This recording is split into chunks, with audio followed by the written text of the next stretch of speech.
To big TV నేను రేఖ. Big TV digital exclusive గా AP వర్ష సూచన అయితే చేసింది వాతావరణ శాఖ. మత్స్యకారులు ఎవరు కూడా వేటకు వెళ్లొద్దంటూ హెచ్చరికలు జారీ చేసింది. సో దీనికి సంబంధించిన బ్రేకింగ్ న్యూస్ ను మనము ఈ రోజు బిగ్ టీవీ డిజిటల్ ఎక్స్క్లూజివ్ గా చూద్దాం. సో ఇక ఈశాన్య ఋతుపవనాలకు సంబంధించిన డీటెయిల్స్ వాతావరణ శాఖ అయితే రిలీజ్ చేసింది. నైరుతి బంగాళాఖాతంలో అల్పపీడనం ఏర్పడినట్టుగా చెబుతున్నారు. శ్రీలంక సమీపంలో నైరుతి దిశగా కదులుతూ కూడా తీరాన్ని తాకింది అల్పపీడనం. మత్స్యకారులు వేటకు వెళ్లొద్దంటూ కూడా హెచ్చరికలు జారీ చేసింది. నవంబర్ 21 నాటికి ఆగ్నేయ బంగాళాఖాతంలో మరో అల్పపీడనం కూడా ఏర్పడే అవకాశాలున్నాయి. అటు 24 నుంచి 27 వరకు కోస్తా రాయలసీమ జిల్లాల్లో వర్షాలు కురవబోతున్నాయి. సముద్ర మట్టానికి 5.8 కిలోమీటర్ల ఎత్తులో కదులుతున్నట్టుగా గుర్తించారు ఈ అల్పపీడనం. రాగల 24 గంటల్లో వాయువ్య దిశగా కదిలే అవకాశం కూడా ఉంది. బంగాళాఖాతంలోని నైరుతి పశ్చిమ దిశగా ఈ అల్పపీడనం కొనసాగే అవకాశాలు కనిపిస్తున్నాయి. అండమాన్ సముద్రంలో ఆవర్తనం కూడా ఏర్పడనున్నట్లుగా సమాచారం అందుతోంది. కోస్తా రాయలసీమలో విస్తారంగా వర్షాలు కురవబోతున్నాయి.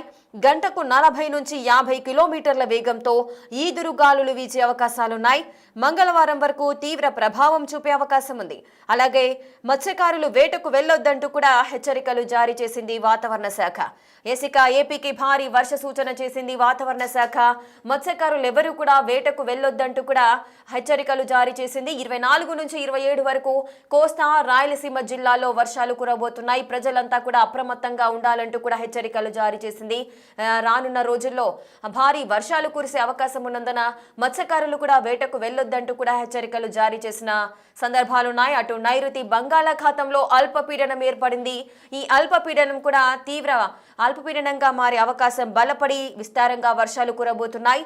అటు శ్రీలంక సమీపంలో కూడా నైరుతి దిశగా ఏర్పడింది ఈ అల్పపీడనం. 24 నుంచి 27 వరకు కోస్తా రాయలసీమ జిల్లాలో వర్షాలు కురవబోతున్నాయి. సముద్ర మట్టానికి 5.8 కిలోమీటర్ల ఎత్తులో ఈ అల్పపీడనం కదులుతున్నట్లుగా గుర్తించారు. ఇక రాగల 24 గంటల్లో వాయువ్య దిశగా ఈ అల్పపీడనం కదిలే అవకాశాలున్నాయి. బంగాళాఖాతంలోని నైరుతి పశ్చిమ దిశగా కదులుతోంది. అండమాన్ సముద్రంలో ఆవర్తనం కూడా ఏర్పడబోతోంది. కోస్తా రాయలసీమలో విస్తారంగా వర్షాలు కురిసే అవకాశాలున్నాయి. ఇక ఈ భారీ వర్షాల నేపథ్యంలో గంటకు 40 నుంచి 50 కిలోమీటర్ల వేగంతో ఈదురుగాలులు వీచే అవకాశాలున్నాయి. ప్రజలంతా కూడా అప్రమత్తంగా ఉండాలంటూ కూడా వాతావరణ శాఖ హెచ్చరికలు జారీ చేస్తోంది. మంగళవారం వరకు తీవ్ర ప్రభావం చూపే అవకాశం ఉంది అంటున్నారు. మత్స్యకారులు వేటకు వెళ్లొద్దంటూ కూడా హెచ్చరికలు జారీ చేస్తున్నారు. మరి ఏపీలో ప్రజలంతా కూడా అప్రమత్తంగా ఉండాలి.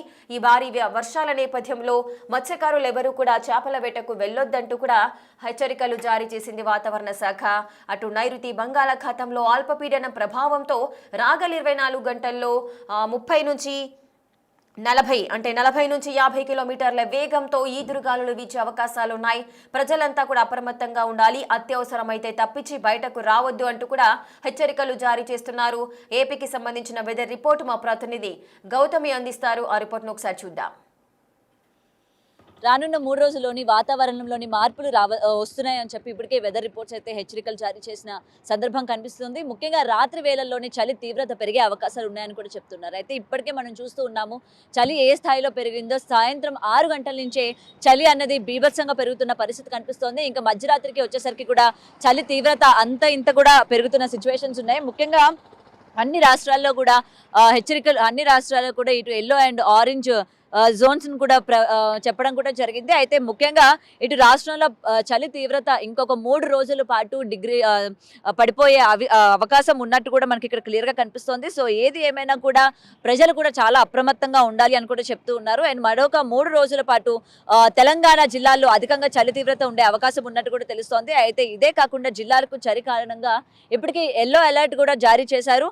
అయితే సాధారణంగా 2 లేదా 3 డిగ్రీలు తక్కువగా నమోదవుతున్న కనిష్ట ఉష్ణోగ్రతలుగా కూడా దీన్ని చెప్తూ ఉన్నారు. అయితే వాతావరణ శాఖ ఇప్పటికే అంత చలి ఉండకపోవచ్చు అని చెప్తున్నా కూడా ఇటు మనకి వెదర్ కండిషన్ కనుక చూసుకున్నట్లయితే అలా మనకి ఏమాత్రం కూడా కనిపించట్లేదు. ఉష్ణోగ్రతలు ఇంకొక 2-3 డిగ్రీలు పడిపోయి మరింత చలి పెరిగే అవకాశం ఉన్నట్టే మనకి ఇక్కడ క్లియర్గా కనిపిస్తుంది. ఇప్పటికే ప్రజలందరూ కూడా అవసరం పడుతున్న సిచ్యువేషన్స్ కూడా ఉన్నాయి.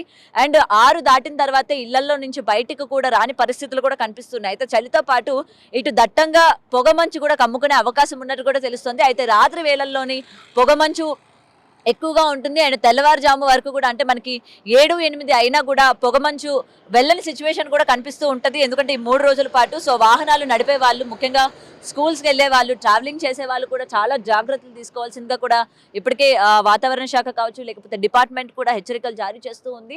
ముఖ్యంగా ట్రావెలింగ్ చేస్తున్న వాళ్ళు కావచ్చు, నైట్ జర్నీలు చేస్తున్న వాళ్ళు కావచ్చు, అంటే రోడ్వేస్‌లో వెళ్తున్న వాళ్ళు, ముఖ్యంగా బస్సెస్ కావచ్చు, లేకపోతే బైక్స్ మీద వెళ్తున్న వాళ్ళందరూ కూడా చాలా జాగ్రత్త వహించాలి. పొద్దున పూట ఎలాంటి స్పీడ్ కంట్రోల్‌లో ఉండాలి, లేకపోతే ఎంత స్పీడ్‌లో వెళ్ళాలి, హైవేల పైన కావచ్చు, ఓఆర్ఆర్ పైన కావచ్చు. ఎందుకంటే పొద్దున్న 7-8 వరకు కూడా పొగమంచు కమ్మే అవకాశాలు ఉంటాయి కాబట్టి చాలా జాగ్రత్తగా నడపవలసిందిగా కూడా చెప్తూ ఉన్నారు. అయితే ప్రస్తుతం ఉత్తర తెలంగాణ జిల్లాల్లో 10-12 మధ్య నమోదవుతున్న కనిష్ట ఉష్ణోగ్రతలుగా కూడా తెలుస్తోంది. అయితే మిగిలిన జిల్లాల్లో దాదాపు 14-18 మధ్య కనిష్ట ఉష్ణోగ్రతలు కూడా ఉన్నాయి.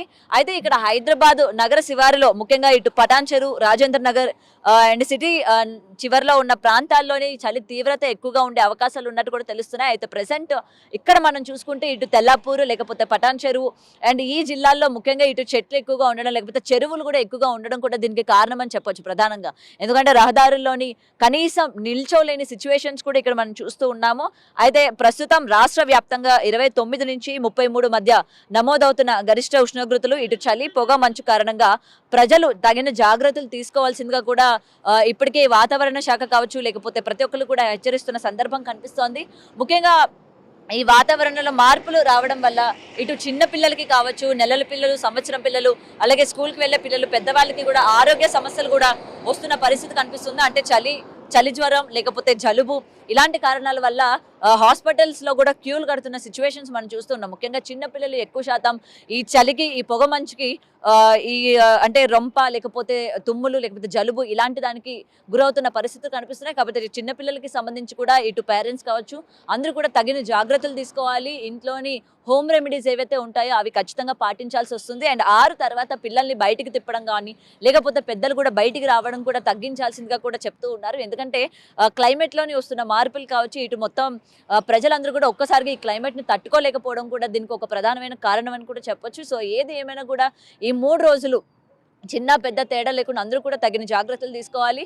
ముఖ్యంగా తెల్లవారుజామున ప్రయాణించే ప్రయాణికులు కావచ్చు, లేకపోతే స్కూల్కి వెళ్తున్న పిల్లలు కావచ్చు, ఈ ట్రాఫిక్ అంటే ముఖ్యంగా ఈ సిగ్నల్స్ దగ్గర కావచ్చు, లేకపోతే ఈ ట్రావెల్ చేస్తున్న వాళ్ళందరూ కూడా ఈ పొగమంచు కారణంగా యాక్సిడెంట్లకు గురయ్యే అవకాశాలు కూడా ఉన్నాయి. కాబట్టి వాళ్ళు ముఖ్యంగా తగిన జాగ్రత్తలు తీసుకోవాలి. ఎందుకంటే ఈ 3 రోజులు పొగమంచు ఎక్కువగా తీవ్రత ఉండడం వల్ల 7:30-8 అయినా కూడా మనం ఎక్కడా కూడా సూర్యోదయం చూడని పరిస్థితి కనిపిస్తుంది. ఎందుకంటే మొత్తం కూడా పొగతోని అల్లుకునే సిచ్యువేషన్సే ఉంటాయి. కాబట్టి ట్రావెల్ చేసే వాళ్ళు చాలా లిమిటెడ్ స్పీడ్లో వెళ్ళాలి, తగిన జాగ్రత్తలు పాటించాలి. ముఖ్యంగా పిల్లల పట్ల ఇంట్లోని మామూలు రెమెడీస్ అనేవి పాటించాలి. అండ్ ముఖ్యంగా హాస్పిటల్స్కి వెళ్తున్న సిచ్యువేషన్స్ కూడా కనిపిస్తున్నాయి. కాబట్టి అవసరమైతే కానీ బయటికి రావద్దు అని చెప్పి కూడా ఇప్పటికే వాతావరణ శాఖ హెచ్చరికలు జారీ చేయడం కూడా జరిగింది. ముఖ్యంగా ఇటు ఎల్లో అలర్ట్ అండ్ గ్రీన్, ముఖ్యంగా ఆరెంజ్ అలర్ట్ చేసిన ఏరియాస్ ఏవైతే ఉన్నాయో అక్కడ ప్రజలు చాలా జాగ్రత్తగా ఉండాలి.